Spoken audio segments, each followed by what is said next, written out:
अस्सलाम वालेकुम। आज हम जो बात करने जा रहे हैं वो ये है कि जब गुस्से में इंसान होता है तो वो ज़ोर ज़ोर से और एक दूसरे से चीख चीख के इतनी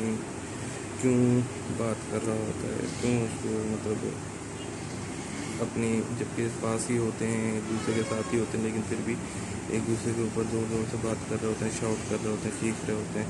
तो इसकी सबसे अच्छी मिसाल हमें एक सूफ़ी बुज़ुर्ग से मिलती है जो दरिया का किनारे जब नहाने गए अपने मुरीदों के साथ, तो उन्होंने देखा कि कुछ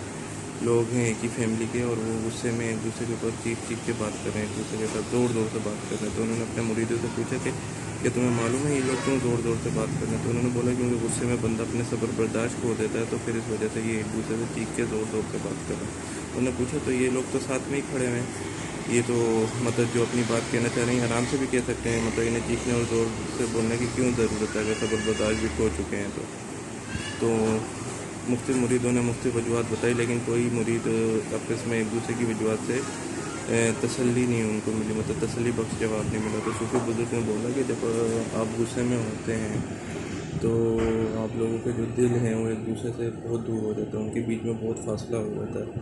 और उस फासले को कवर करने के लिए फिर आप बेशक नज़दीक भी खड़े हों लेकिन आप चीख चीख के और ज़ोर से बात कर रहे होते हैं। ऐसे ही जैसे आपका कोई दोस्त, आपका साथी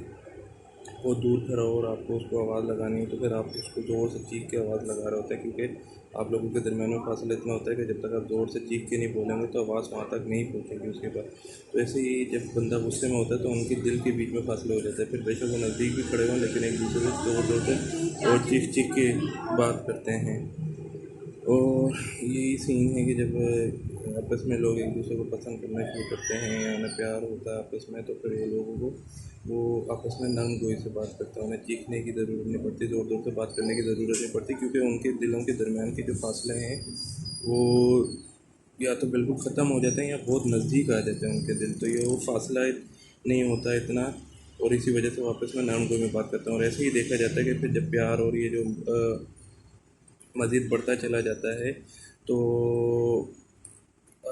ये जो हैं लोग आपस में सरगोशी में भी बात करने में इनके दिल इतने नज़दीक आ जाते हैं कि आपस में सरगोशी में बात कर रहे होते हैं, और कई मरतबा आपको बात भी करने की उनको ज़रूरत नहीं पड़ती, वो आंखों से ही इशारों से एक दूसरे को जो है अपना कहना, अपनी बात बता देते हैं। तो असल में इसके बताने का मकसद यही है कि जब हम आपस में बात कर रहे हों या कोई बहस मुबाहिसा कर रहे हों तो उसमें कोशिश ये करें कि हम लोग अपने दिलों को एक दूसरे से दूर इतना ना करें कि फिर हमें चीखना पड़े और चिल्लाना पड़े और वो लड़ाई झगड़े का बायस बने, क्योंकि ये दूरियां ही जो होती हैं फिर जो ये चीखने चिल्लाने का और लड़ाई झगड़ों का बायस बनती हैं, दिलों की दूरी होती है। तो ये बताने का मकसद है कि इसके पीछे जो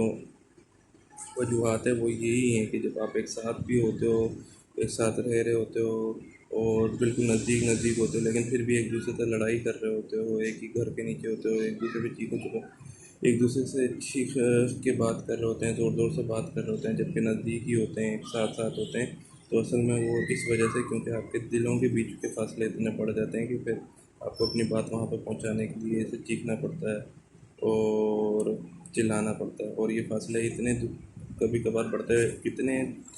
बढ़ जाते हैं, कभी कभार बढ़ते बढ़ते कि फिर वापसी का कोई रास्ता नहीं रहता,